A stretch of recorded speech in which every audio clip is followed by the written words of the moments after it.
And good afternoon. Welcome, everyone, to our after-class discussion. We are talking about the beginning of Exodus. We're talking about Torah portion Shemot. That is what I taught a class on today, and that is what I want your input, some of your insights as well. So first in the barrel is James Erickson. How you doing, James? Talk to us. Tell us what your thoughts are. I appreciate you. Oh, good morning, Russ. Thank you. Or afternoon in Louisiana. That's right. That's right. Still, I live in Arizona, so it's still morning here. Okay. Well, so anyways, I ordered the book Exodus on January 11th, and I haven't got it yet. So you ordered your book January 11th. Yeah, we had a note, Julia. In fact, I'm going to let Julia tell me in a minute if she got hers. You should get it if you hadn't got it. So hopefully it'll come this week. And if not, just email me. We'll check on it. I've got we've got a whole lot of ideas floating in my head and a whole lot of work piled up on one of us in the office, and there's only one doing all the work. So he's going to train me to help with some of that too. So we'll check on it though. We will check on it. Thank you. Yep.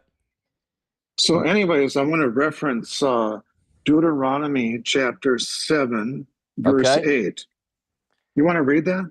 Deuteronomy 7:8. Let me open up my iPad here. Deuteronomy 7:8. I do want to read that. Let's see if I can pull it up here on my fancy computer. 7:8.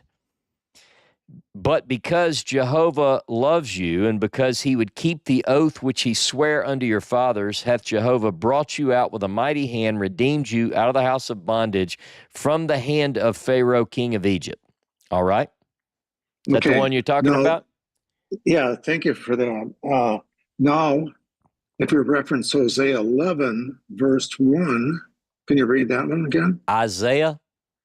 No, Hosea. Oh, Hosea. Hosea 11:1. Yeah. Hosea 11:1. I know that verse. Wait a minute. My Bible didn't change for me. Hosea 11:1. Hold on. Let me, it's not like I need to read it, but I want to make sure my Bible is working. You know, there's an old-fashioned Bible that you just flip the pages and it changes. Let me do it this way. I don't know what's wrong with that Bible. I know this one will go to Hosea 11:1. Hold on. Here we go. And you've got something you're going to share with us based on this. Yeah, right. If I can ever read it. Yeah. Here we go. When Israel was a child, I loved him, and out of Egypt I called my son. So, is it because that Israel was thought of as a new nation coming out of Egypt that he called him a young child? Do you see what I'm saying? He says when Israel was a child. Yeah, so I could say yes to that. And let me tell you why. We get the impression that we get this also in Ezekiel, say Ezekiel 16 and so forth, where it's like he comes upon this baby. And if you think about it, it's that period in Egypt where the child, the children of Israel become a nation, basically. That's where the birthing happens. And so in some ways, you might say, I mean, people can get into all sorts of symbology and metaphor or whatever. You know, they might say, well, and they cross through the water and they're birthed into the wilderness. And, you know, I mean, I guess that could be looked at that way. All right. Yeah. Yeah, that was my point. Mm-hmm. Yeah, I agree with you wholeheartedly on that. It's kind of explosive, you know, that Israel's looked at it as a nation by God back there in Egypt.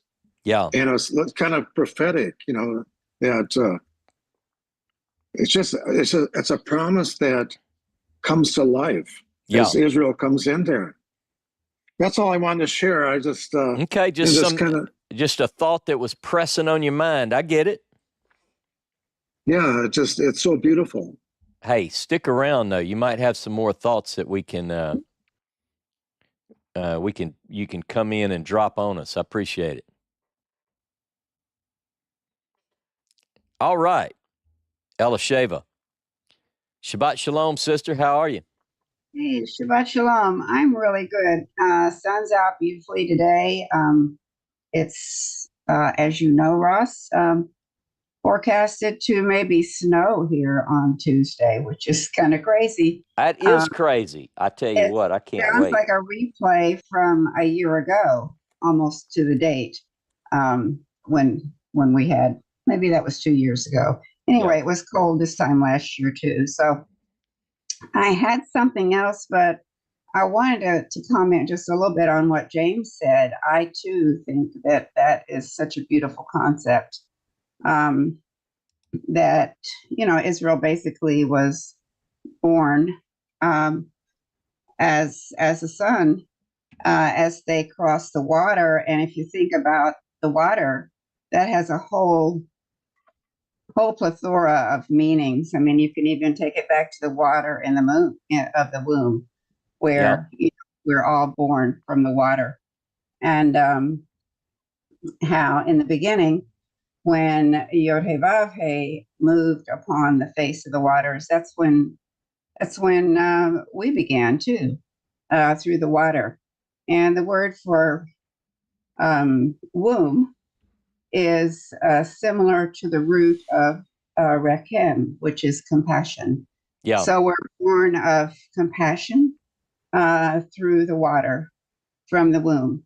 And I think, just to play on words from what James indicated, and you, James Erickson, I just think that's a truly beautiful concept. And I hadn't exactly thought of it that way until just this. So, but what I wanted to say briefly was, our Torah portion is Shemot, which means names. Well, I looked on the calendar today, and some may think, oh, this has nothing to do with names, Betty. You always bring numbers into everything. But if you look on the date, on both the Gregorian and the Hebrew calendar, which it's the 18th. And 18 has a name in Hebrew, which is Chai, which is life. And I think it's just very significant that we are having this discussion on this day. Of course, we have life every day, but I just think it's kind of cool. And I know that I'm not that great at math, but I am into numbers and gematria and the meaning of numbers. So yeah, but I bring that up. Okay. No, I can follow you there. Yeah. And also the fact that Clody and Eric are here today. How about that? Together, that's going to bring new life to everybody. Let me tell you, I always knew that Clody was a Louisiana girl. I'm just saying. I don't know if the rest of you knew that, but I knew that. Yeah, I did too. And well, I'm not going to say anymore. Just I'm not totally surprised that she's here. I'll just say that. Outstanding. I'm very happy. So, all right. Shabbat shalom, everybody. Have a good one. Hey, come on back up when you get something else strike you, Betty. All right, you betcha. Love you. I love you too. Bye. All right. And Julia B. Shabbat shalom, sister. Shabbat shalom. Can you hear me? I can hear you. Look, tell me, do you have an Exodus tablet? Yes. Thank you. All right. Thank you very much. And thank you. That was as busy as you all are. I just want to say thank you because you answered me right away. And I know how busy you all are because it's just you two doing it. And I just want to say thank you. Well, look, you're welcome. Yeah. But just so I'll let you know a little secret. Seth is really busier than I am. So, if you hit me up, now I usually have to bother him to get any real answers, but still, I can sometimes help. All right. I'm glad you got it. I'm glad it came. Yes. Okay. So what I wanted to say, listening to the conversation that was going on earlier, I like that people are interested enough to want to search for items. Yeah. But maybe part of the reason that it hasn't been found is because there's just a big world of a whole lot of stiff-necked people, and there's not enough humility. What isn't said enough is we just don't know, but this is what I think. A lot of people want to stand in, this is it. This is it right here. This is it. And they kind of gloss with conversation of, I'm starting with a premise that I think. Yeah. You're not starting on what may be true. You're starting with the premise of where I think, and then look at evidence and then compounds. But there may not be enough humility of people to say, we just don't know. But I'm Yeah. excited to look and see maybe this is it. And maybe, just maybe, we don't know is because if we take it all the way back to the garden, this is something that Peter loves to say. Part of what happened with Adam and Eve is because they wanted to know. Yeah. And maybe there's just not enough humility going along with the search for the knowledge. And maybe that may be part of the problem. Part of the problem why we just don't know yet is because there's not enough of, listen, we don't know, but I'm excited to say, this may be it. Look at the evidence I found. There may be too much of, this is it. Yeah. This is it. I've got the truth. I know it. And they don't. Well, And I would go agree. ahead. I'm Yeah. just going to jump and say I would agree with that. There is Yeah. always room for more humility and the Yes. saying that I just don't know. And Yes. I'm going to say that Yes. because well, even beyond humility, it's just honesty. Like I just Yes. don't look, what I do know I'm happy to share, but what I don't know, I'm also happy to say, look, not Yes. only do I not know, but I'm gonna sometimes tell you that other people might say they know and they might not know, you know? I think there's a blessing that comes with that humility. And Yeah. that's part of it. That may be part of it. Yeah. The other reason why I actually got on was, this is what I thought while you were teaching. When you were talking about the name that was given to Moses by Pharaoh's daughter, Yeah. I thought, suppose that she also knows Hebrew enough to know the Drew analogy you use, Yep. Yep. and the fact that she doesn't know who, so it's just son of, and the name fits perfectly with both the Egyptian and the Hebrew as a very appropriate name for Moses. Yeah, she Of could. the And let name. me Yep. say, Yeah. look, I think we live in a world that's at least in the United States, I think there are a lot of people who are, born here and raised here, go to Yes. American schools Yes. and let me just generalize here if I can. A lot of people in the US never master another Yeah. language.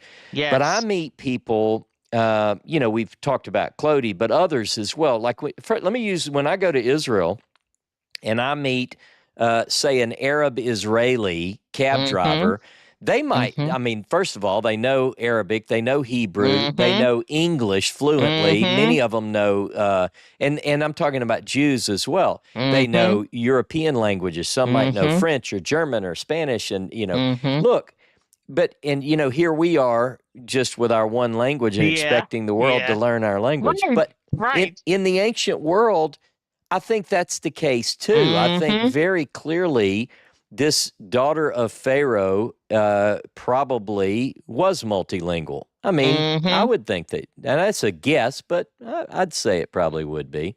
And so the name fits perfectly, right? With, it's like, I've got the perfect name. Yeah.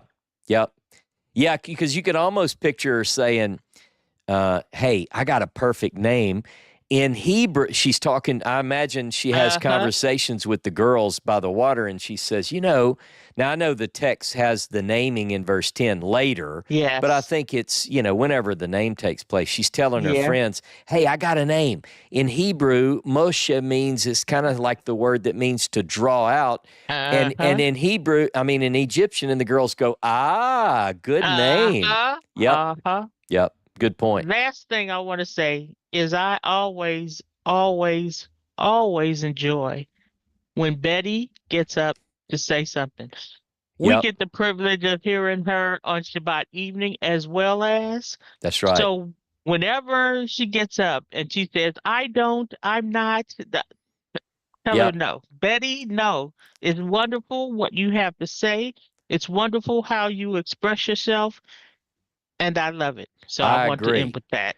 I agree. I'm glad you said that. Betty is a good friend of mine for a long, long time, and I'm happy every time she jumps in. She's always got some good insight. Oh, yeah. Well, and you do too. You do too, Julia. Go look. All right. Go take some notes in that tablet, and we'll talk to you next time you raise that hand up. Before I go down the list, I wanted to. One of the books I recommended, let me put this where you can see it. It's The Exodus by Richard Elliott Friedman. And I wanted to cover one point as we get more into this conversation and into this study of Exodus. One of the charges of the minimalist camp, those who are Reconstructionists, who suggest that this never happened, there was no Exodus, blah, blah, blah, blah, blah, is they say we don't have a shred of evidence. We don't have any evidence that the Exodus ever happened. So listen to this, just a couple of points from, I'm reading from the opening section in The Exodus by Richard Elliott Friedman, and he says this, see where to start. Okay, some archaeologists had said, we've combed the Sinai and didn't find anything. But an Israeli archaeologist laughed at that claim and told me it was 5 jeeps, Richard. 5 jeeps. They combed the whole Sinai. Ready? It was a survey, not an excavation of the whole Sinai Peninsula. Moreover, even if we had excavated the whole Sinai, what could we find that people traveling from Egypt to Israel around 3,300 years ago would have left that we would now dig up? A piece of petrified wood, perhaps, with, quote, Moses loves the Torah carved in it. An Israeli archaeologist told me that a vehicle that was lost in Sinai in the 1973 war was found recently under 16 meters of sand. 16 meters down in 40 years. Finding objects 3,300 years down presents a rather harder challenge. And above all, our archaeological work did not turn up evidence to show that an exodus did not happen. What it turned up was nothing, an absence of evidence. And then he goes on, he comments on that for a minute, and then he says this, the old principle, absence of evidence is not evidence of absence. So I recommend, a lot of people are a little bit uneasy when you think about exploring some of these academic books and articles because they think, no, I just want to believe the Bible and I don't want to get into this. But please understand that most scholars, at least the ones I know, and we have some in this room, are people who got into this work because of one thing. They love the Bible. That's why they're biblical scholars. Now, that's not always true, I guess, but their questions, their comments, and their solutions were arrived at because of a search to understand truth, and that's what I'm trying to do as well. So I get that book. Like I said, the link is in the description of my videos, like the one that you saw this morning on Who is God's Firstborn. All right. Now, let's go back to your views. Damon, you're back. Talk to me. What'd you find out? You went and did some research. You read books since you were gone. What'd you do? Not that quickly. Okay. No, I wanted to share some thoughts on why God would label Israel his firstborn and why that would be important. All right. So legally, when a person is designated the firstborn son, one of the implications of that is that they get to inherit the family estate. Okay. So God promised Abraham, Isaac, and Jacob the land of Canaan, even though that didn't belong to them then. But Okay, so if Israel is God's firstborn son, then somehow God has the right to grant the land of Canaan to Israel. Okay. I just want to skip over to Deuteronomy 32 and read a couple of verses there with this in mind. This is in the middle of, come on, I can spell. This is in the middle of a song that Moses is singing. Mm-hmm. And he mentions this in verses 8 and 9. When the Most High divided their inheritance to the nations, when he separated the sons of Adam, he set the boundaries of the peoples, the national boundaries, according to the number. In the original text, it was the sons of God. Some variants have sons of Israel. I believe the LXX has angels of God. The original text was sons of God. Well, the Dead Sea Scroll reading, we have a Dead Sea Scroll reading is what you're referring to for those who don't know. Yes. Mm-hmm. Verse 9, for the Lord's portion, that's the portion, the land grant that he received, is his people. Jacob is the place of his inheritance. In other words, so the Most High, El Elyon, is separating these national inheritances, these land grants, and he's giving them to the quote-unquote sons of God. Okay? So one of those sons of God is YHVH. And his portion, his land grant, is the people of Jacob and basically the land of Canaan. Hold up. Sorry. Hold up. Did you just say one of the sons is YHVH? Yep. So you have El Elyon, who's the father. Right. I'm familiar with this. I just wanted to make sure that you said that kind of quickly and moved on.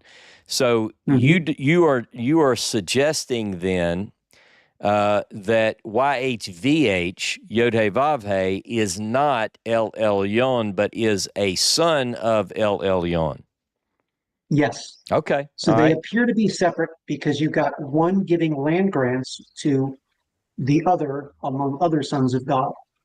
So you have YHVH who's receiving that land grant, and that's what gives him the ability to in turn grant that land to Israel, his firstborn.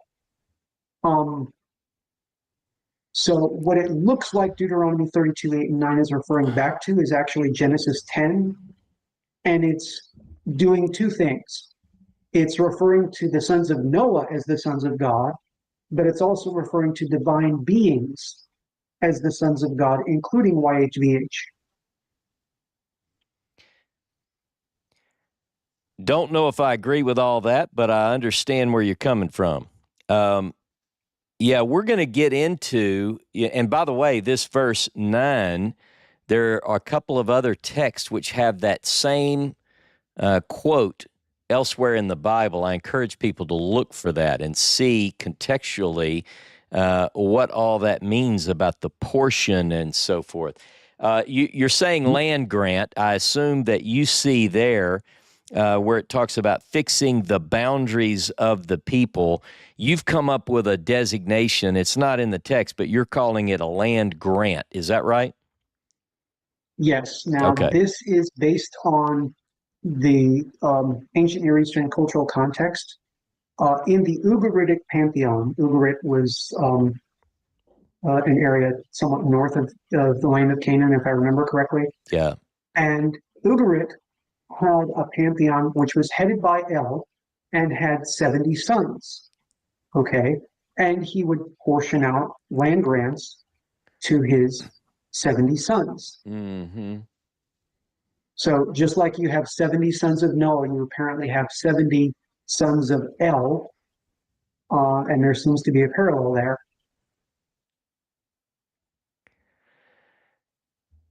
Yeah, that I've been recently, not too long ago, reading through those texts from the Ugaritic text, and it is quite interesting.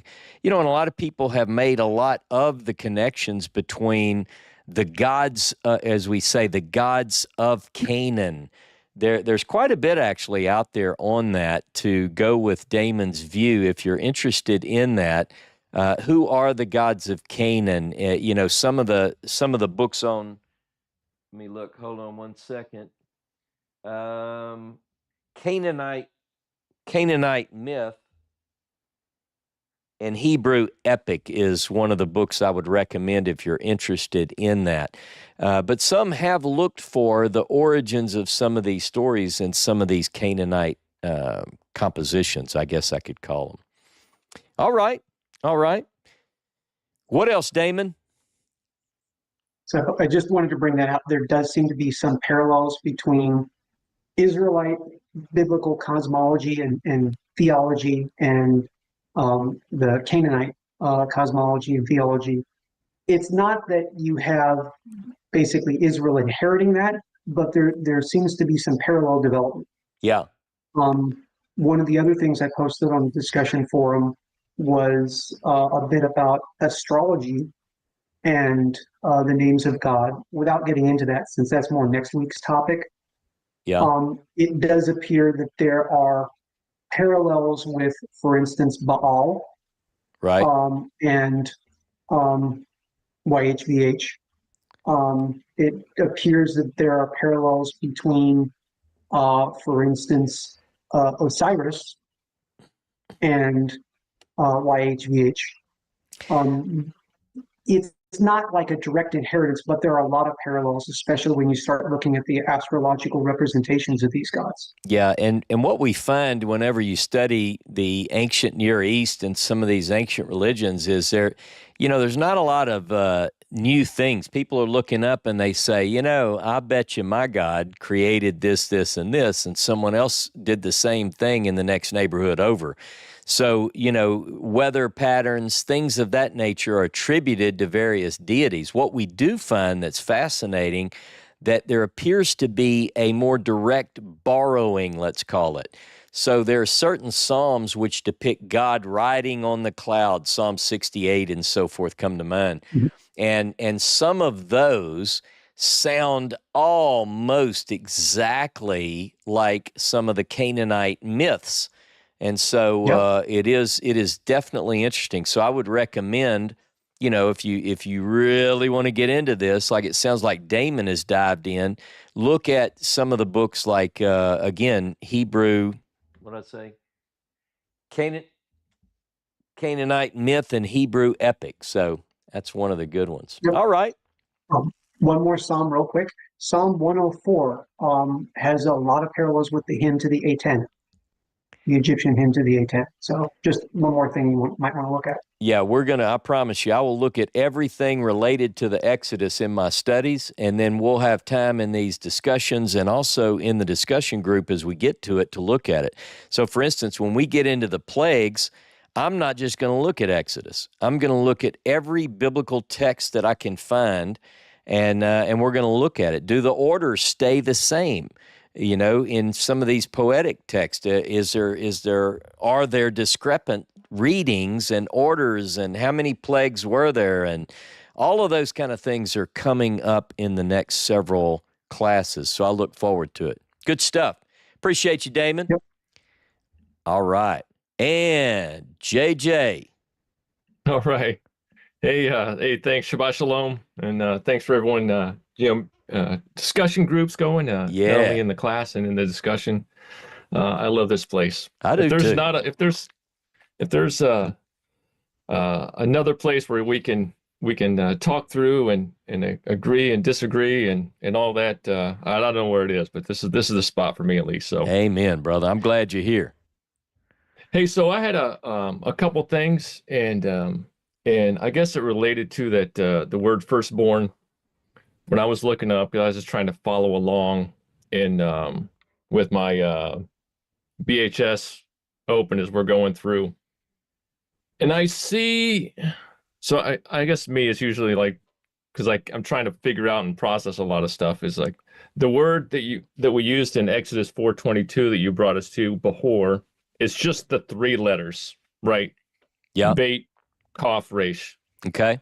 Right. So I don't know, in between my studies and other things, I guess in my studies in general, I started to come to understand that word as more as chosen one, more than firstborn. Okay. And I also see, and let me get to the other point. So you also brought us to Exodus 13:2, where it uses Bahor as well for firstborn. But that one, it's got the Vav in it, and it's Beit Kaf Vav Resh, right? So I guess one of the things that I understand too about the Semitic languages and everything is that Vav is probably late, right? I mean, as is used as a vowel, the way I understand it right now. I don't know exactly. But then I was kind of skimming through places in the text where I could see both the with and without the Vav used. And then I came to Numbers 3:42 and 43, where Moses, was so where it kind of uses them both. One in those, he's like, he said Moses is numbering his firstborn, and then also naming all the other firstborn that are a month and older, and it uses both words in kind of two, sentences, I guess, two verses that are adjacent. So, I don't disagree with Israel being the firstborn. Right. I just it seems to me where I see just the three-letter Bahor Beit Kaf Resh, it seems to be more opportunities where that's the chosen one, because Israel or Jacob wasn't the firstborn. He was the secondborn, but he was the Beit Kaf Resh, right? He was that Bahor, and not the one with the Vav in it. So, well, I don't know. You're always digging deep into Hebrew. I appreciate it. In fact, you found a list which I incorporated. You found more of the examples of the two verbs I was looking for last week in your study. Really, I mean, you found some good ones. That's not an easy search. So it shows me, like I remember I said, man, he really dug deep. And you pulled it. Now, I saw a few of those that I didn't include for contextual reasons, but good job on that. So I trust that you're going to be digging deeply. So let me just comment a little bit off of what you just said. Yeah. So a lot of times in English, we have a term that's used in a translation which more often than not is parochial in its translation purposes, where a translator is injecting, that may not be the right word, but inserting into the text a certain theological point. Now, what we get in Exodus 4, tell me if you agree with this, JJ, we get that for whatever it means, Israel is referred to as, hold on, set this up, let me do something, is referred to as God's son, right? And then in that same context, as you said, adjacent to that, the word Beit Chof Resh, or Chaf, is it? No, it's Chet, isn't it? Oh, Chet. Beit Chet, I think it's Chof. I had to look at it. I know I miswrote it the first time. Yeah, look Beit at Kaf Resh. Okay. Yeah. But anyway, what this is, it's interesting because it's talking about a child, right? And then in context of the child, it reads out. Let me look at it. I'm going to look at the Hebrew because you bring up an interesting question. Yeah. And let me. Yeah, I'm bringing it back up. Yeah, let's look at that because I think therein is an interesting point. Exodus 4, verse 22 and 23. Yeah. Okay. Yeah, you're right. It's Beit Kaf Resh. Yeah. All right. I was miswriting it in my notes for a while too. Then I looked back up and I go, wait a second. Yeah.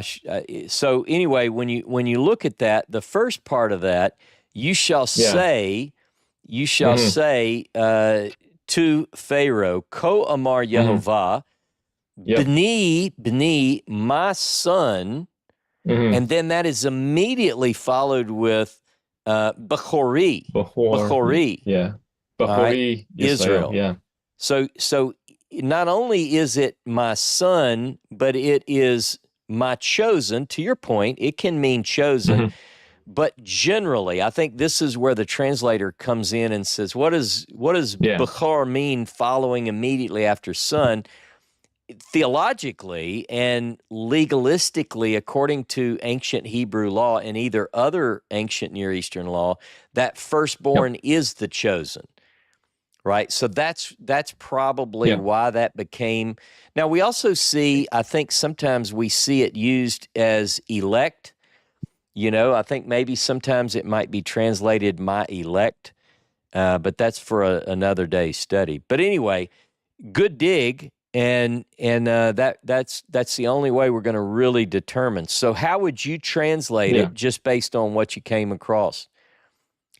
I mean, I would just say, just the way I was reading it to myself, I said, Israel is my chosen son out of all the nations that he could have chosen. Because I tried to go back to Aaron or I like that. Avram and everything, and it doesn't. Nobody was chosen. Avram wasn't chosen but he was, he was chosen for that, to have a, let's say, chosen to be the father of Israel and the nations. But he didn't use that word like he didn't say Abram or Abraham, you're my chosen. Yeah, he just. Hey, it's a good translation. What you propose is, because that's what it really means. And sometimes we see in the text that the firstborn isn't the one, who's chosen. I mean, ultimately, when it comes down to it, who gets that special right? Sometimes it's not the eldest, right? Sometimes there's an old switcheroo. Yeah, and I know, like, from my experience too. I mean. I have a lot of Japanese cultural, things in my life, and this is the same thing with them. The firstborn, the first out of the womb, gets special legal, special legal, circumstances. Yeah. Like if something happens, if I were to somehow injure the first out of the womb of somebody in Japan, that first, then then I'm gonna have to pay more than if it happened to be the second son. Okay, all right.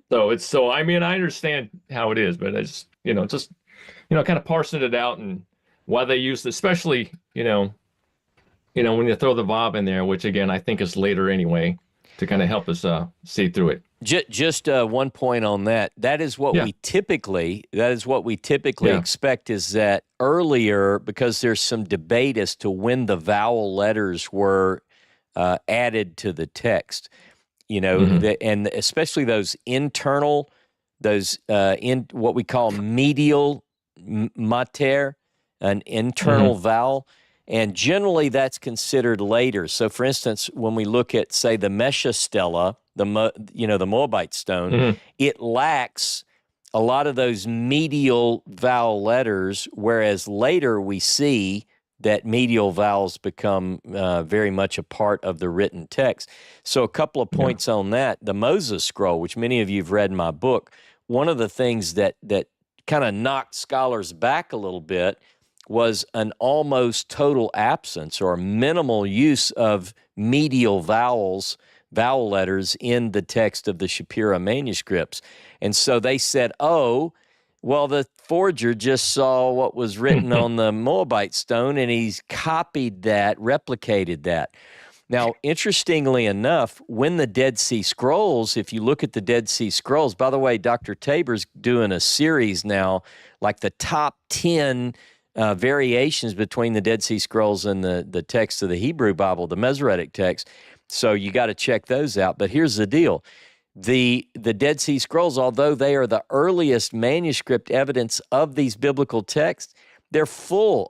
In fact, the words are written, we call it full, plene, because they have the vowel letters in where we didn't see them in the Masoretic text. But evolutionary, if we look at the way the language came, we see that, just like you said, the vowel would be expected to be a later. In fact, we see that the name David occurs throughout the Bible, sometimes with, sometimes without the medial vowels. So, good stuff. Yeah. All right, I appreciate you, and I Jay. did pick up Yep, thanks. Go ahead. Go ahead. You picked up what? I was just going to say, I did pick up over the holidays, I did pick up I think the Vanderkamp and Flint book that Dr. Tabor recommended. So I look forward to reading that. Yep. All right. All right. Thanks. Good stuff. All right. I'll talk to you in a little bit. Hang tight. You might have some good stuff. All right. Appreciate you. All right, Clody, how are you? Can I yield to Dr. James Tabor, please? You can. Absolutely. Thank you. All right, hold on. But you got to look, we got to do this right. This is like button in line at a movie theater. Todd and Angel, what do you think? Do we let Dr. Tabor? All right. All right, Tabor, you just butted in line, but we want to hear from you. They invited you. No, this is biblical. They invited you up. That's right. Yeah, I don't cut in line. I don't believe in that. I know you don't.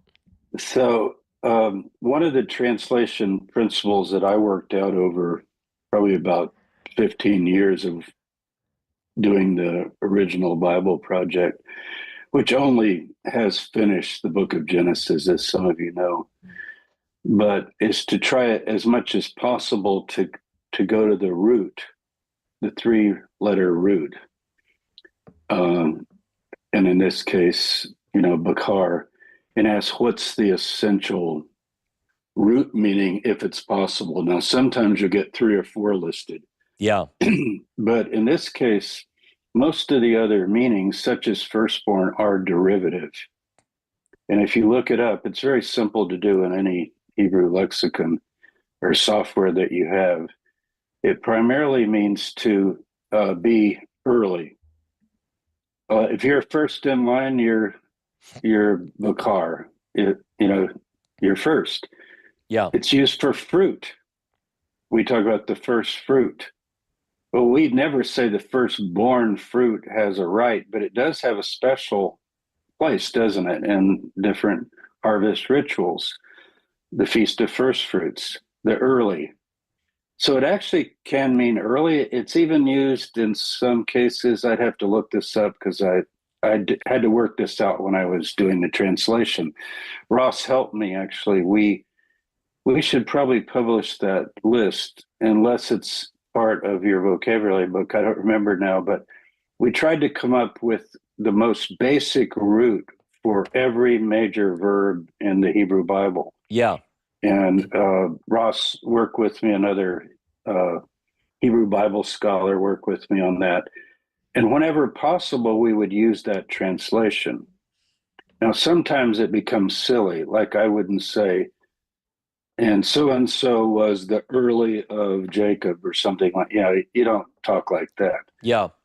But when you begin to say rights of the firstborn, we start taking the English word as like a new thing. Oh, now there's a thing called firstborn. No, there's not a thing called firstborn, unless you take it literally. Firstborn. Yeah. But see how it evolves into something larger. All of the words that we use in English are like that. Breakfast. Did you eat breakfast? Did you break your fast yet this morning after sleeping all night and not eating? Mm-hmm. You see? Mm-hmm. But after it becomes the word, breakfast, firstborn, I got the rights of the firstborn. Yeah. We think it means something else or something more. So if possible, I'm not talking about translating it early, but keep in mind, if you get up early, if you rise early, you're the firstborn, so to speak, meaning it's the same word. And there are other words for rising early too. So that's a good way to proceed when you're looking up these key words, is to try to ask yourself not all the derivatives that it came to mean, but if you can tell, why did it go into each of those derivatives? In this case, it's easy, right? We just said it, firstborn. So the one who comes first or early, right, whether it's harvest or kids, got these certain legal rights, but it's not a special word. So is it chosen? That's one of the derivations, yes. I think JJ's got a point. Yeah. one of my favorite is in Genesis, where translators decide that I have known him or that he's my friend, that we should go to derivatives. When it's I have known him, or I have chosen him, rather, when it's actually I have known him. Yeah. Isn't it Genesis 18, I believe? Yep. Yeah, we have to. Yeah. So you see what I'm saying? In other words, God in Genesis 18, I think the King James tends to go literal. In your ASV, you could check right now, Genesis 18 in your Genesis tablet. I don't know offhand, but I bet it has known rather than chosen. I can't remember on But the ASV. later translations put, for I have known him. Well, yada is known, right? Yeah. And chosen is not to know, but you see what they're doing is they're saying, well, I'm going to tell the reader what this implies. It means that you've known him. Oh, Abraham's look, ASV, by the way, you're right. It says, for I have known him to the end that he may command his children and his household after him, that they may keep the way of Jehovah. So as you know from my translation, which I'll hold up for new people,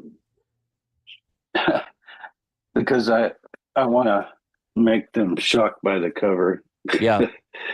And it's not an erotic cover, by the way. So, but several people wrote, I can't have that on my coffee table. Yeah. Look what Adam's doing. Yeah. But you have to know Chagall to understand what he's doing there. It's the shame and covering the nakedness. It's actually part of the story. And then before they had time to make the aprons or the cloths. So in this book, what I try to do when possible is go to that original meaning. If it won't make sense, then it doesn't make sense. Yeah. And I don't know that I caught all of them. Another one is Abraham is called the friend of God. And that gets, of course, into the New Testament. But isn't it, Ross, as I recall, the love of God? Yeah, it's the beloved. You could say the beloved or something like that. The beloved and friend. And so again, friend tends to be neighbor or person next to you, whereas loved is different. So I don't know that you should translate it, Abraham is called a friend of God. We're so used to that, of course, because then it gets into the Greek of the New Testament. So that's just a comment that I thought I would jump in and say is, and if you want, let's see, what would you say? I think some of the lexicons are too many volumes and too hard to use, but you might even go basic and go back to Brown Driver Briggs. I use it every day. Yeah.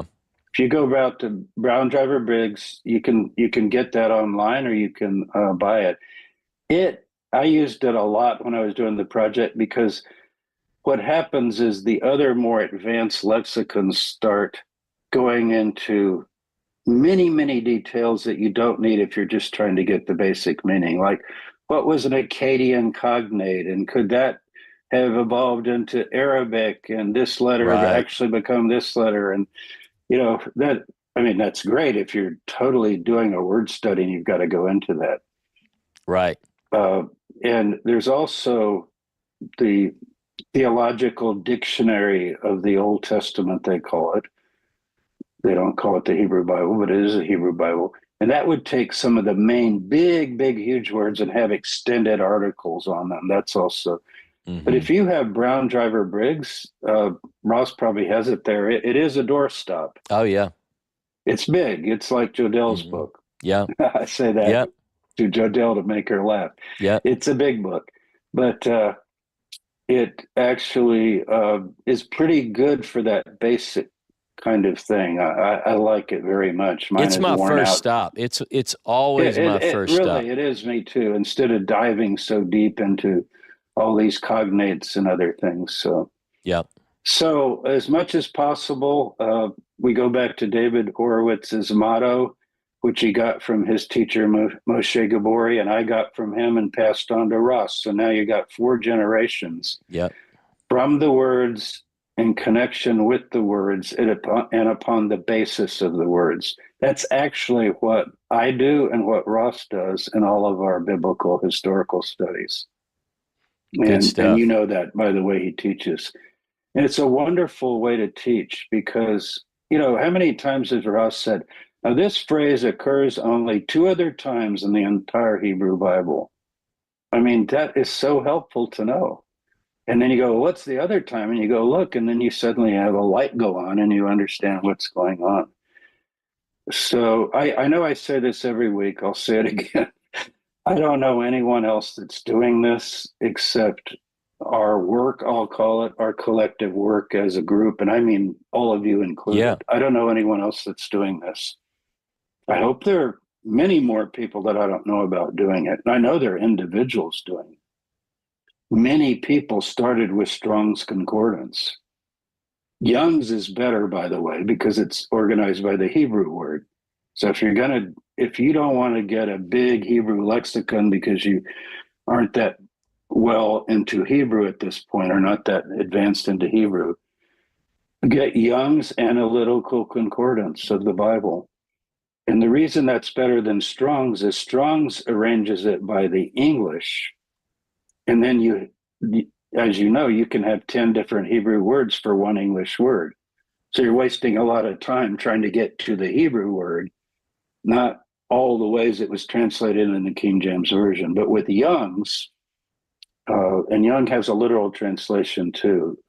I didn't use it because he used different principles, but he does have a literal translation based on his concordance work. So Young's Analytical Concordance, any of you can use that. And you won't believe what it'll do because you just go, like, say you went to Nephesh. Well, Nephesh, is it soul? Is it self? Is it individual? Is it the heart? Is it what? Well, you don't want to look up all that English. That's what somebody decided when they did an English translation.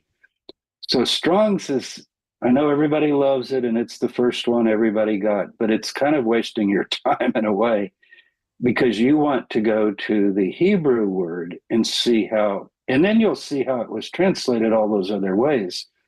And you can begin to get to the root value. Sometimes you can tell just from looking at all the ways that the ASV or the King James translated a word, you can almost tell what the root is by the way the variations, because you'll pick up on why they went with this and why they went with that. So anyway, let's see what Cody has to say. The other thing that we recommend is Englishman's Concordance, because it does what you're describing too, James, where it has the word listed in Hebrew order and then every verse. So anyway, it's an Englishman's Concordance. Very good. That's right. I hadn't thought of that because I was thinking people begin with Strong's or Young's, but yeah. Good stuff. Thanks, James. I appreciate it. Okay. See you later. All right. Okay, we are going to tell our YouTube audience goodbye. And let me tell you, see, I was accused the last couple of weeks of cutting them off right before James got up, like that was intentional. It wasn't. See, James, we let him cut in line, but he just usually waits a little bit and lets others give their opinions before he jumps up. Anyway, if you're part of the Yachad and you need to come over to the Zoom call, and otherwise, we will see you, our YouTube audience, next week. So Shabbat Shalom. Have a beautiful day and have a good week. We'll see you next week.